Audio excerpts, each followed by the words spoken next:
Hallo, ich bin Alessandro und ich bin Psychologe an der Universität Luxemburg. Mein Forschungsgebiet ist die Bindungstheorie. Die Bindungstheorie beschreibt die Dynamiken der Eltern-Kind-Beziehung von der Geburt an und deren Einfluss auf die zukünftige Entwicklung des Kindes. In unserer Studie untersuchen wir, wie frühkindliche Trennungserfahrungen, wie zum Beispiel eine elterliche Scheidung oder die Erfahrung, adoptiert worden zu sein, die Bindung und die psychische Gesundheit im Jugendalter beeinflussen können.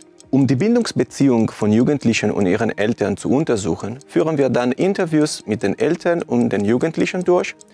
Außerdem führen wir auch eine kurze Eltern-Kind-Interaktion durch, in der Eltern und Jugendliche über eine Unstimmigkeit, wie zum Beispiel über das Thema Handy, diskutieren sollten. Die Studie ist besonders innovativ und relevant für die Großregion, da es hierzu bislang keine Daten gibt. Das Ziel der Studie ist auch zu verstehen, welche Bedürfnisse beide Eltern und Kinder haben, um neue und spezifische klinische Interventionen für Familien, die zum Beispiel Schwierigkeiten haben, zu entwickeln. Außerdem bietet die Studie den teilnehmenden Familien die Möglichkeit, durch ein Feedback von uns über ihre eigene persönliche Situation zu reflektieren und die Beziehungsdynamiken zwischen Eltern und Kindern besser kennenzulernen.